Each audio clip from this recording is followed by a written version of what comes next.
ఆంధ్రజ్యోతి, సాక్షి 3 ప్రధాన వార్తాపత్రికల్లో వచ్చిన వార్తలు, వాటిలో వాస్తవాలు, వాటి వెనక ఉద్దేశాలు అన్నీ కూడా మనం ఈ వీడియోలో ఉన్నది డిస్కస్ చేద్దాం. సో కంటెంట్ నచ్చిన వాళ్ళు వెంటనే సబ్స్క్రైబ్ చేసుకోండి, నచ్చిన వాళ్ళు కామెంట్ చేయండి ఎందుకు నచ్చలేదు ఏంటని, ఏమైనా మార్పులు చేర్పులు అవసరమైతే చేద్దాం. సో నేను ఈరోజు జర్నీలో ఉన్నా, హైదరాబాద్లో ఉన్నా. అంటే మన ఛానల్కి కావాల్సిన కొన్ని ఎక్విప్మెంట్స్, పరికరాల కోసం నిన్న వచ్చాను హైదరాబాదు. ఈరోజు ఒక ల్యాప్టాప్ను, ఒక మైకును, ఒక కెమెరాకి సంబంధించిన లెన్స్ ఇవన్నీ కొనుక్కొని రిటర్న్ అవుతా. సో అందుకని మన స్టూడియోకి కావాల్సిన ఎక్విప్మెంట్స్ కోసం కొంచెం డెవలప్ చేయడానికి వచ్చారనమాట. సో అందుకని ఏమైనా డిస్టర్బెన్స్ ఉన్నా కొంచెం అడ్జస్ట్ అవ్వగలరు. ఈనాడులో బ్యానర్ వార్త చూడొచ్చు. ఐటీకి చావు దెబ్బ. ఐటీకి చావు దెబ్బ. రాష్ట్రంలో పురోగతి లేని ఐటీ రంగం. పెట్టుబడుల ఆకర్షణలో వెనకబడిన వైకాపా సర్కారు 5 ఏళ్లలో వచ్చింది అరకొర కంపెనీలే. మౌలిక సదుపాయాల కల్పనలోనూ విఫలం. రాష్ట్రంలో ఐటీ రంగం ఏ విధంగా ఉంది, ఐటీ రంగం ఏ విధంగా తిరోగమనంలో ఉంది, వెనక్కి వెళ్ళింది, ఎన్ని కంపెనీలు వచ్చాయి, ఎన్ని కంపెనీలు పోయాయి అనేది ఈనాడులో క్లియర్గా ఒక బ్యానర్ వార్తగా రాశారు. అది చూడొచ్చు. హైదరాబాదు, బెంగళూరు, చెన్నై, కోయంబత్తూరు, ముంబై, పూణే, ఢిల్లీ, నోయిడా తదితర రంగాల్లోనే కాదు, అమెరికా, కెనడా, బ్రిటన్, ఆస్ట్రేలియా లాంటి దేశాల్లోనూ ఐటీ నిపుణుల అత్యధికులు తెలుగువారే. వారిలో ఎక్కువ మంది ఆంధ్రప్రదేశ్కు చెందినవారే. 100% వాస్తవం. చాలామంది అసలు మన ఆంధ్రప్రదేశ్కు చెందిన చాలామంది ఐటీ ప్రొఫెషనల్గా ఆంధ్రప్రదేశ్లో కాకుండా ఇతర ప్రాంతాల్లో స్థిరపడ్డారు. ఎందుకు? మన ఛానల్ సబ్స్క్రైబర్స్లోనే ఎంతోమంది ఐటీ ప్రొఫెషనల్స్ ఉన్నారు. బెంగళూరులో స్థిరపడిన వాళ్ళు, ఎన్ఆర్ఐలు, అమెరికాలోను, యూకేలోను స్థిరపడిన వాళ్ళు, కెనడాలో స్థిరపడిన వాళ్ళు, మన ఛానల్ సబ్స్క్రైబర్సే వందలాది మంది ఉన్నారు. అన్న నేను so and so, I'm from Bengaluru, నా సొంత ప్రాంతం ఇది అని చెప్తుంటారు. అంటే చూసారా, ఎక్కడ వాళ్ళు ఈ ప్రాంతం వాళ్ళు ఈ ప్రాంతంలో పని చేయకుండా ఇతర ప్రాంతాలకు వెళ్తున్నారంటే ఎందుకు? ఇక్కడ అవకాశం లేక. ఆ అవకాశం కల్పించడంలో ప్రభుత్వాలు విఫలమవుతున్నాయి. గత కొన్నేళ్లుగా విఫలం అవుతూనే ఉన్నాయి. ఈ 5 ఏళ్లలో ఈ ప్రభుత్వం మరింత విఫలమైందన్నమాట. సో దాన్నే ఈనాడులో బ్యానర్ వార్తగా రాశారు. అదానీ సంస్థ విశాఖలో 70,000 కోట్లతో 5 గిగావాట్లు డేటా సెంటర్ ఏర్పాటుకు తెదేపా హయాంలో ఒప్పందం కుదుర్చుకుంది. వచ్చే 20 ఏళ్లలో ఈ సెంటర్ అభివృద్ధి చేస్తామని పేర్కొంది. వైకాపా ప్రభుత్వం అధికారంలోకి వచ్చి రావడంతోనే రాజకీయ వేధింపులకే ప్రాధాన్యం ఇచ్చింది. ఈ తీరుతో అదానీ సంస్థ తన పెట్టుబడుల పరిధిని 21,844 కోట్లకు తగ్గించి 300 మెగావాట్ల డేటా సెంటర్ ఏర్పాటుకు పరిమితమైంది. గత ప్రభుత్వం ఉన్నప్పుడేమో 5,000 మెగావాట్లు, ఈ ప్రభుత్వం వచ్చాక కేవలం 300 మెగావాట్లకు మాత్రమే పరిమితమైందంట. అయినా అదానీ డేటా సెంటర్ అంటే అదానీ కంపెనీకి ఏమున్నాయి వేధింపులు? అదానీ కంపెనీకి లేవు కదా. వాళ్ళు ఏదో ఇంటర్నల్ ఒప్పందంలో భాగంగా తగ్గించి ఉంటారులే. సో వచ్చింది మాత్రం మాత్రమే. ఈ 5 ఏళ్లలో పెద్దగా ఐటీ కంపెనీలు రాలేదు అనేది వాస్తవం. ఏదో విశాఖపట్నంకి ఇన్ఫోసిస్ వచ్చిందని భజన చేసుకుంటున్నారు, కానీ అది వాళ్ళు విస్తరణలో భాగంగా వాళ్ళు ఏర్పాటు చేసిందనమాట. అతి కొద్దే వచ్చాయి, పెద్దగా రాలేదు. అది ఈనాడులో బ్యానర్ వార్తగా రాశారు. అలాగే పక్కన సంక్రాంతి నాటికి సీట్ల సర్దుబాటు కొలిక్కి అని పవన్ కళ్యాణ్ గారి నివాసానికి నిన్న తెదేపా అధినేత చంద్రబాబు గారు వెళ్ళారు. 2.5 గంటల పాటు చర్చ జరిగింది. సుదీర్ఘమైన చర్చ. వాళ్ళు ఈ మధ్య తరచూ కలుసుకుంటున్నారు. యాక్చువల్లీ 1 వీక్ బ్యాకే పవన్ కళ్యాణ్ గారు చంద్రబాబు గారి ఇంటికి వెళ్ళారు. లాస్ట్ మంత్ పవన్ కళ్యాణ్ గారు చంద్రబాబు ఇంటికి వెళ్ళారు. సో నిన్న పవన్ కళ్యాణ్ గారి ఇంటికి చంద్రబాబు గారు వెళ్ళారు. ముఖ్యమైన, అంటే పొత్తుల్లో భాగంగా అతి ముఖ్యమైన అంశంలో ఇక్కడ చర్చ జరుగుతోంది. సీట్ల సర్దుబాటు, ఉమ్మడి మేనిఫెస్టో ఫైనల్ చేయడం, ఉమ్మడి కార్యాచరణ ఫైనల్ చేయడం. అంటే ఆ సమన్వయ కమిటీలు రకరకాల ప్రపోజల్స్ పెట్టాయి. 2 పార్టీలు కలిపి ఇలా చేయొచ్చు, 2 పార్టీలు కలిపి ఇలా చేయొచ్చు అని రకరకాల ప్రపోజల్స్ పెట్టాయి. సో దాని సందర్భంలో ఇది ఈ భేటీ జరిగింది అనుకోవచ్చు అన్నమాట. సో దీనికి ఈ భేటీలో మరింత చర్చనీయాంశం కూడా ఉంది.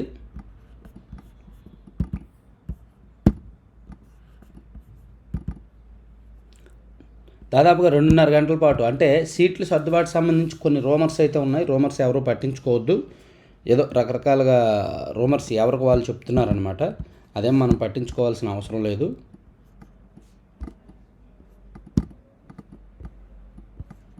ఇదేంటిది జూమ్ చేసాము, జూమ్ అవ్వట్లేదు, జూమ్ ఇన్ అవ్వట్లేదు, అయింది.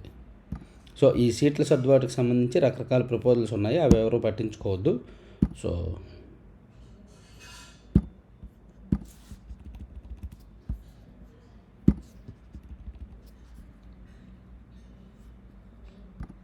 అదొకటి. 3 పత్రికల్లో కూడా, అదే 2 పత్రికల్లో, ఈనాడు, ఆంధ్రజ్యోతి రెండిట్లో కూడా బ్యానర్ వార్తగా వేశారు. పవన్ కళ్యాణ్ గారు చంద్రబాబు గారి మీటింగే, అదొకటి చూడొచ్చు. యాక్చువల్లీ ఈరోజు యువగలం ముగింపు సభ. ఈ సభకు పవన్ కళ్యాణ్ గారు కూడా రావాలి, కానీ రావట్లేదంట. పవన్ కళ్యాణ్ గారిని ఆహ్వానించారు, ఆయన వస్తానని కూడా చెప్పారు. పవన్ కళ్యాణ్ గారు, చంద్రబాబు గారు, లోకేష్ గారు, బాలకృష్ణ గారు అందరూ కూడా ఈ మీటింగ్లో పాల్గొంటారు అని చెప్పి మొదట ప్రచారం జరిగింది. రెండు పార్టీలు కూడా కన్ఫర్మ్ చేశాయి. కానీ ఎందుకో అది పూర్తిగా తెలుగుదేశం పార్టీ కార్యక్రమం కదా, లోకేష్ గారి పాదయాత్ర కదా, దానికి పవన్ కళ్యాణ్ గారు వెళ్తే సిగ్నల్స్ వేరే విధంగా ఉంటాయని నెక్స్ట్ 2 పార్టీలు కలిపి ఉమ్మడి కార్యక్రమం చేద్దాము, ఈ మీటింగ్ అయితే వద్దులే అని చెప్పి పవన్ కళ్యాణ్ గారు సున్నితంగా తిరస్కరించారన్నట్టు అంటున్నారు. అదొకటి చెప్పుకోవచ్చు మనం. ఇక సీట్లలో కూడా రకరకాల పుకార్లు ఉన్నాయి. తెలుగుదేశం పార్టీ వాళ్ళేమో స్ట్రాంగ్గా చెప్తున్నారు 28 సీట్లు అని. 28 సీట్లు జనసేన పోటీ చేస్తుంది, 2 ఎంపీ సీట్లని. కానీ జనసేనలో నేను నిన్న ఒక పెద్ద ఆయనతో మాట్లాడాను రాత్రి మీటింగ్ జరిగిన తర్వాత. జనసేనలో ఒక కీలక నాయకుడు చెప్పింది ఏంటంటే 36 ప్లస్ 3 ఎంపీ సీట్లు, 4 ఎంపీ సీట్లు దగ్గర ఆగిందంట. సో జనసేన వైపు నుంచేమో 36 అని చెప్తున్నారు మన సోర్సులు, టీడీపీ వైపు నుంచేమో 28 అని చెప్తున్నారు మన సోర్సులు. సో ఏది కరెక్ట్ అవుద్ది అనేది మేబీ సంక్రాంతి నాటికి ఫైనలైజ్ అయ్యే అవకాశం ఉందన్నమాట. అలాగే మేనిఫెస్టోలో కూడా పవన్ కళ్యాణ్ గారు చెప్పిన పాయింట్లు చేర్చి మొత్తం మీద 11 పాయింట్లతో ఒక ఫస్ట్ మేనిఫెస్టోని రిలీజ్ చేస్తారు. సంక్రాంతి నాటికే, సంక్రాంతిలోగానే రిలీజ్ చేస్తారు. ఆ తర్వాత వారానికి ఒక బహిరంగ సభ నిర్వహించాలి అనేది ఇద్దరు అధినేతలు కూడా డిసైడ్ అయ్యారు. అదొకసారి మనం సెపరేట్గా ఒక వీడియో చేద్దాం. 3వసారి నేనే ప్రధాని, త్వరలో 3వ అతిపెద్ద ఆర్థిక వ్యవస్థగా భారత్, నరేంద్ర మోదీ వ్యాఖ్యలు, సూరత్ డైమండ్ బోర్స్ ప్రారంభం. మరి 3వసారి మీరే ప్రధాని, ఎస్ ఎగ్జాక్ట్లీ. ఎందుకంటే మీకు మించిన నాయకుడు, మీకు మించిన మాటకారి, మీకు మించిన మాయల మరాఠీ, మీకు మించిన పాలకుడు కూడా, మీకు మించిన యాక్టర్ కూడా ఈ దేశంలో లేరు. కాబట్టి అంత స్థాయిలో ప్రొఫెషనల్ యాక్టింగ్ వచ్చిన వాళ్ళే, ఆ స్కిల్స్ ఉన్న వాళ్ళే, ఆ స్కిల్స్ అన్ని రకాలుగానూ ఆ స్కిల్స్ ఉన్న వాళ్ళే ఆ పదవికి చేరుకోగలరు. కాబట్టి మీకున్నంతగా ఎవరికి లేదు. కాబట్టి నిజంగానే 3వసారి కూడా మీరే ప్రధాని అవుతారు. 3వసారి కూడా ఎన్డీఏనే గెలుస్తుంది. బికాజ్ ఆఫ్ ఇండియా కూటమి చేతగానితనం, ఇండియా కూటమిలో ఉన్న విభేదాలు, ఇండియా కూటమిలో ఉన్న అపనమ్మకం కారణంగా. ఇక అమరావతి కంటకులకు ఓడిద్దాం, జగన్పై ప్రత్యక్ష యుద్ధానికి సిద్ధమవుదాం, వివిధ పార్టీలు, ప్రజా సంఘాల నేతల పిలుపు. 4వ సంవత్సరానికి చేరిన రాజధాని ఉద్యమం, తుళ్ళూరు దీక్షా శిబిరంలో నిరసనలు. సో అమరావతి ఉద్యమం 3 సంవత్సరాలు పూర్తి చేసుకొని 4వ సంవత్సరానికి చేరిందంట. 4వ సంవత్సరానికి చేరడం ఏంటి? 4 సంవత్సరాలు పూర్తి చేసుకొని 5వ సంవత్సరానికి చేరి ఉంటుంది కదా. ఎందుకంటే 2019 డిసెంబర్లో మొదలైంది వాళ్ళ పోరాటం. 2019 టు 21 సంవత్సరం, 20 టు 21 2 సంవత్సరాలు, 21 టు 22 3 సంవత్సరాలు, 22 టు 23 4 సంవత్సరాలు. సో 4 పూర్తయి 5వ సంవత్సరానికి చేరాలి కదా. సో ఇది 5వ సంవత్సరానికి చేరినట్టు లెక్క. మరి 4వ సంవత్సరానికి చేరిన రాజధాని ఉద్యమం అంటున్నారంటే 4 ఇయర్స్ కంప్లీట్ చేసుకుంది. ఆ ఉద్యమం 4 ఇయర్స్ కంప్లీట్ చేసుకుంది. సో ఎనీవే, రాజధాని రైతుల పోరాటం మాత్రం మన రాష్ట్ర చరిత్రలో ముగిసిపోద్ది. మన ఛానల్ తరపున పూర్తి స్థాయిలో రాజధాని రైతుల పోరాటానికి నేనైతే మద్దతు ఇస్తాను. ఎందుకంటే అలా ఒక ఒప్పందం చేసుకొని భూములు ఇచ్చి ఆ తర్వాత ప్రభుత్వం మారిన తర్వాత ఆ ఒప్పందాన్ని మేము అమలు చెయ్యము అంటే ఖచ్చితంగా వాళ్ళకి కన్నీళ్ళు ఉబ్బుకొస్తాయి, వాళ్ళ గుండె బరువెక్కుద్ది. ఆ ఆవేదన ఖచ్చితంగా మనం అర్థం చేసుకోవాలి. సో రాజధాని ఉద్యమం 5వ సంవత్సరానికి చేరింది కాబట్టి మన ఛానల్ తరపున నేను ఈ వీక్లోనే, ఈరోజు హైదరాబాద్లో ఉన్నాను కదా, రేపు చేరుకుంటాం మన స్టూడియోకి. మేబీ గురువారం కానీ శుక్రవారం కానీ ఈ 2 రోజుల్లో నేను ఒకసారి అమరావతికి వెళ్తాను, రాజధానికి వెళ్తాను. ఆ ప్రాంతంలో ఉన్న వాళ్ళు ఎవరైనా ఉంటే కింద నాకు మెయిల్ ఐడి ఉంది కదా, ఒకసారి మెయిల్కి రండి, మనం కలిసి వెళ్దాం. నన్ను కలవాలనుకున్న వాళ్ళు గురువారం కానీ శుక్రవారం కానీ ప్లాన్ చేసి వెళ్దాం. సర్వేరాళ్లే ప్రభుత్వానికి సమాధిరాళ్ళు. వైకాపా పాలనలో స్టిక్కర్లు బొమ్మలకే ప్రాధాన్యం. జగన్కు మైథోమానియా సిండ్రోమ్. యువగలం పాదయాత్రలో లోకేష్. పంచగ్రామాలు, ఎల్జీ పాలిమర్స్, స్టీల్ ప్లాంట్ ఉద్యోగుల నుంచి వినతులు. అనకాపల్లి జిల్లా భరణికంలో గీత కార్మికులతో కలిసి నడుస్తున్న లోకేష్. సో లోకేష్ గారి పాదయాత్ర అనకాపల్లి జిల్లాతో ముగిసిందనమాట. ఈ రోజుతో ముగిసింది. విజయవంతంగా సాగిన లోకేష్ పాదయాత్ర నేడు విశాఖ జిల్లా ఆగనంపూడి వద్ద ముగింపు. 226 రోజులు 3132 కిలోమీటర్లు సాగిన పాదయాత్ర. అంత కంగారు ఏమొచ్చింది మాస్టర్? నాకు అర్థం కాదు, ఇంత కంగారు ఏమొచ్చింది? ఈరోజు డిసెంబర్ 18, డిసెంబర్ నెలాఖరు వరకు నడిస్తే పూర్తయిపోద్దిగా. విశాఖపట్నం జిల్లా, శ్రీకాకుళం జిల్లా పూర్తయిపోతాయిగా మాస్టర్. ఎంతసేపు? ఆ 2 చిన్న జిల్లాలేగా. విజయనగరం జిల్లా ఎంత? గట్టిగా 9 నియోజకవర్గాలు. ఆ 9 కూడా ఒకే వైపు ఉండవు. కాబట్టి హైవే మీదుగా వెళ్ళిపోయిన 3 నియోజకవర్గాలు కవర్ చేసుకొని శ్రీకాకుళం జిల్లా వెళ్ళిపోవచ్చు. 6 రోజుల్లో శ్రీకాకుళం జిల్లా ఎంటర్ అయిపోతారు. శ్రీకాకుళం జిల్లాలో కూడా హైవే మీదుగా ఒక 6 నియోజకవర్గాలు కవర్ చేసుకుంటే ఇచ్చాపురం వెళ్ళిపోతారు. మ్యాక్సిమం 12 నుంచి 14 రోజులు. ఇంత నడిచినప్పుడు ఇంకొక 12 రోజులు నడిచేస్తే రాష్ట్రం మొత్తం తిరిగినట్టు ఉంటుందిగా. రాష్ట్రం మొత్తం పాదయాత్ర చేసిన పేరు ఉండిపోద్ది. దాంతోపాటు ఏంటో ఎవరైనా అంటే మళ్ళీ టీడీపీని తిడితే, లోకేష్ గారిని తిడితే ఎవరు తట్టుకోలేరు. చేసిన తప్పులను ప్రశ్నించనివ్వరు. ఏంటో 2 పార్టీల వాళ్ళు అలాగే తయారయ్యారు.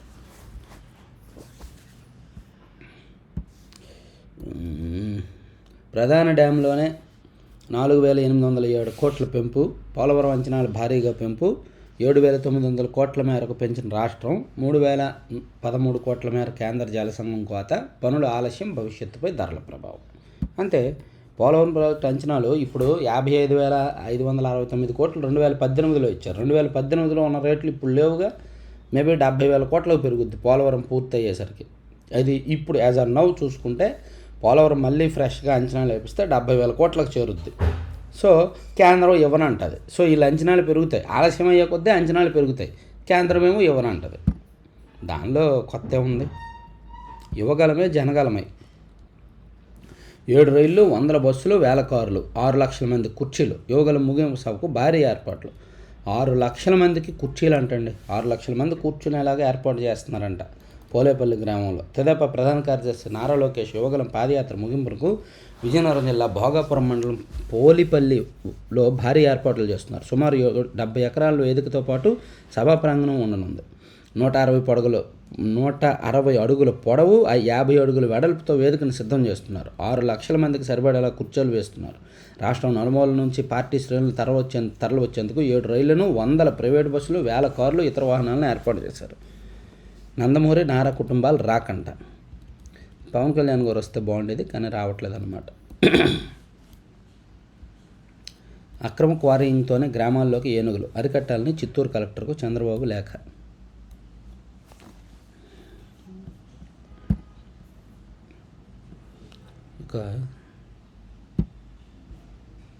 అమరావతి కంటకులను ఓడిద్దాం. జగన్పై ప్రత్యక్ష యుద్ధానికి సిద్ధమవుదాం. తుళ్ళూరు దీక్ష శిబిరంలో నిరసనలు.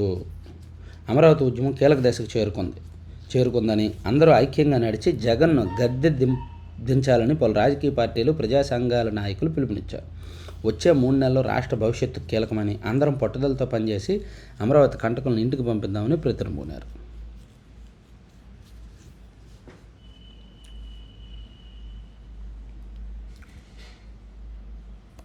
సో అమరావతి ఉద్యమానికి సంబంధించి ఒక పెద్ద వార్త రాశారు. తర్వాత టిట్కో ఇల్లు నిర్లక్ష్యానికి నకలు.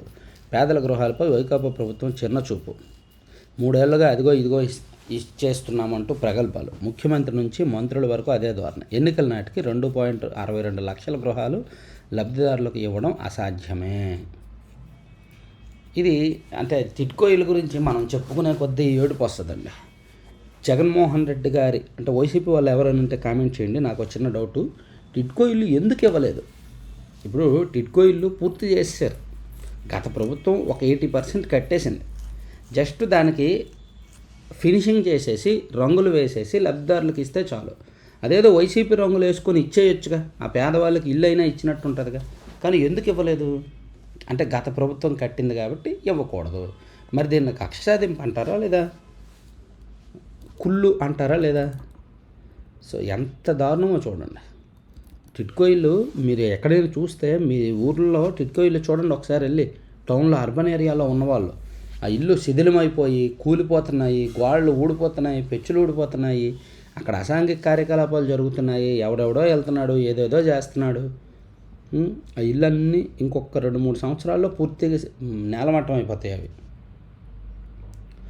సో అది ఎంత రాసినా అనవసరం, ఎంత దాని గురించి చెప్పుకున్నా అనవసరం. ప్రభుత్వం డబ్బులు బూడిద పాలయ్యాయి.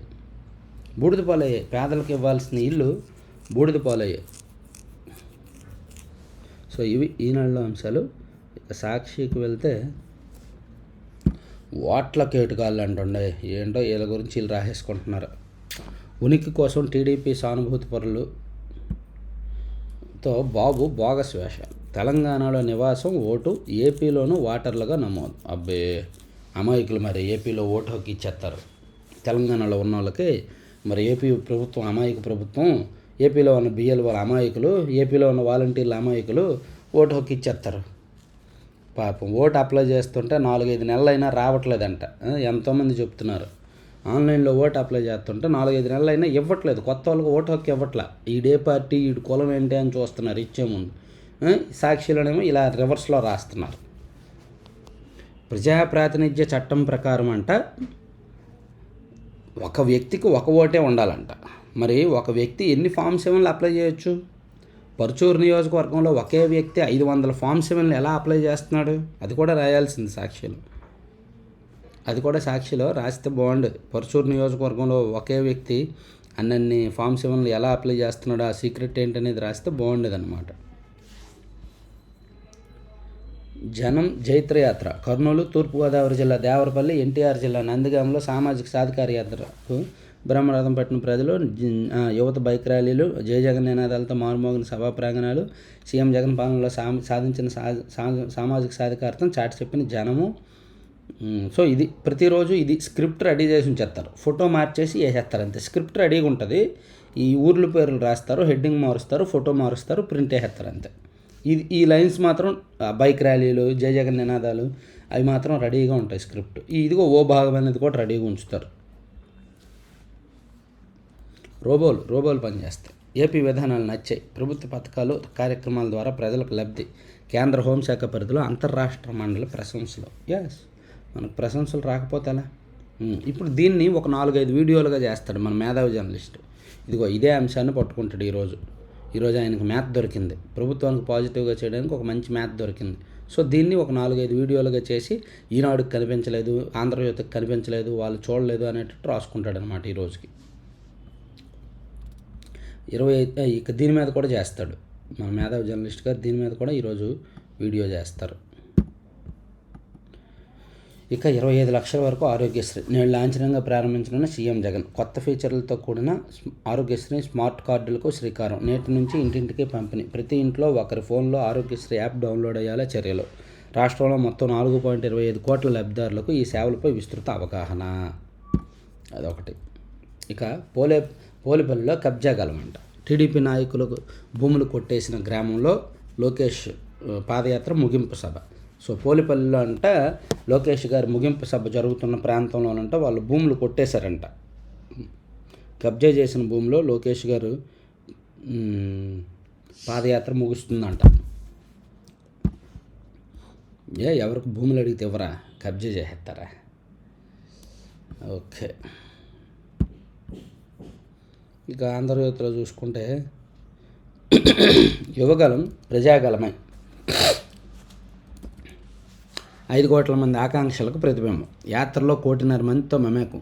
అరాచక పాలనపై సమరశంఖం. అడ్డంకులు ఎదురైనా అధిగమించి కేసులు కవ్వింపులను తోసిరాజని తాజా రాజకీయ పరిణామాలతో ముందుగానే పూర్తి చేస్తున్న లోకేష్. ఆగనంపూడి వద్ద యాత్ర పరిసమాప్తం. భూములు కొట్టేయడానికి జలగన్న భూభక్ష. జగన్ విధానాలతో యువత భవిత బుగ్గి. ప్రభుత్వం ఉద్యోగం వచ్చే వరకు నెలకు 3,000 మృతి. 2,500 కోట్ల అభయహస్తం లోకేష్. సో లోకేష్ గారి పాదయాత్ర ఓవరాల్గా ఏంటి అనేది నేను ఒక వీడియో డీటెయిల్డ్గా చేస్తాను. అలాగే సీట్ల సర్దుబాటు ఎలా హైదరాబాద్లో పవన్ బాబు చర్చలు. జనసేనాని నివాసానికి టీడీపీ అధినేత. 2014 తర్వాత ఇదే మొదటిసారి. ఎన్నికల సన్నద్ధత, పొత్తుపై చర్చ. 2.5 గంటల పాటు మంతనాలు. త్వరలోనే ఉమ్మడి మేనిఫెస్టో. సో వాళ్ళిద్దరు కలయిక మీద కూడా ఆంధ్రజ్యోతిలో రాశారు. తర్వాత సారు దర్శనం దుర్లభం. 4.5 ఏళ్లలో సగం మంది ఎమ్మెల్యేలు కలవలేదు. ఇది ఎగ్జాక్ట్లీ నేను చాలా సందర్భాల్లో చాలా వీడియోల్లో చెప్పాను.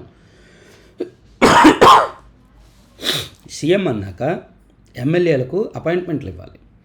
రోజులో ఒక 2 అవర్స్ ఒక 10 మంది ఎమ్మెల్యేలను కలిస్తే జస్ట్ పర్సనల్ అపాయింట్మెంట్స్ ఇచ్చి, ఇదిగో మీరు ఇలా పని చేస్తున్నారో ఇలా మార్చుకోండి, సో మీ పనితీరులో ఈ మార్పులు చేసుకోండి అనేటట్టు చెప్తే ఈ వైసీపీలో ఇప్పుడు ఈ పరిస్థితి వచ్చేది కాదు. కానీ ఎమ్మెల్యేలకు అపాయింట్మెంట్లు ఇవ్వడానికి కూడా సీఎం గారికి ఖాళీ లేదంటే చూసారా? అదే రాశారు ఆంధ్రజ్యోతిలో. సారు దర్శనం దుర్లభం. జగన్ వ్యక్తిగతంగా కలవరు, మాట్లాడరు. అధికారంలోకి వచ్చాక ప్రజలకు పూర్తిగా దూరం. జిల్లాలకు వెళ్తే బారికేడ్లు, పరదాలు, ఆంక్షలు. తాడేపల్లి ప్యాలెస్లోకి పేదలకు నో ఎంట్రీ. వైసీపీ ఎమ్మెల్యేలు, ఎంపీల పరిస్థితి అంతే. వెళ్ళిన సజ్జల దర్శనం మాత్రమే. అసెంబ్లీ, జిల్లా పర్యటనలో చూడడమే. అతి కొద్ది మంది నేతలకు మాత్రమే ఎంట్రీ. పారిశ్రామికవేత్తలు, కాంట్రాక్టర్లకు స్వాగతం. గతంలో బాబు వైఎస్ హయాంలో ఎలా? గతంలో చంద్రబాబు, వైఎస్ రాజశేఖర రెడ్డి ముఖ్యమంత్రులుగా ఉన్న సమయంలో ఎమ్మెల్యేలకు నిత్యం అందుబాటులో ఉండేవారు. ప్రతిరోజు మధ్యాహ్నం 1 గంట సేపు ఎమ్మెల్యేలు, ఇతర ప్రజాప్రతినిధులు వ్యక్తిగతంగా కలిసి మాట్లాడే అవకాశం ఇచ్చేవాళ్ళు. నియోజకవర్గ అభివృద్ధి, ఇతర సమస్యలపై వినతులు స్వీకరించేవారు. జగన్ ఏలుబడిలో ఈ అవకాశమే రాలేదు.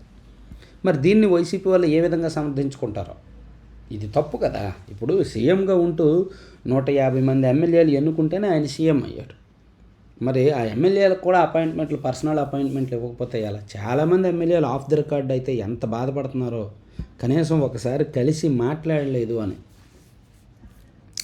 ఇక ఆగని హోరు. అమరావతి ఉద్యమానికి 4 ఏళ్ళు. ఏకైక రాజధాని నినాదంతో ఎలుగెత్తిన అన్నదాత. వైసీపీ 3 రాజధానుల కుయుక్తులపై నిత్యపోరు. అవమానాలు ఎదురైనా, వేధింపులు వెంబడించిన, దాడులు, దౌర్జన్యాలతో బెదిరించిన వెన్నుచూపన రైతన్న. ప్రతి మలుపులోనూ వారినే వరించిన న్యాయం. సో ఇది ఈ రైతుల దగ్గరికి ఈ అమరావతి ఓవరాల్ ఇష్యూ మొత్తం కూడా మనం లైవ్ ప్రజెంటేషన్ చేద్దాం. ఒక 4-5 రోజుల్లో వాళ్ళ దగ్గరికి వెళ్దాం. నాతో పాటు ఎవరైనా వస్తారనుకుంటే నాతో పాటు ఎవరైనా వస్తానన్నా లేదా లోకల్లో నాకు కాస్త సహకారంగా ఉంటానన్నా మెయిల్ చేయండి, కలుద్దాం. సో ఇవి 3 పత్రికల్లో ఉన్న వార్తాంశాలు. మరిన్ని కీలకమైన అంశాలతో నెక్స్ట్ వీడియో కలుద్దాం. Thank you very much.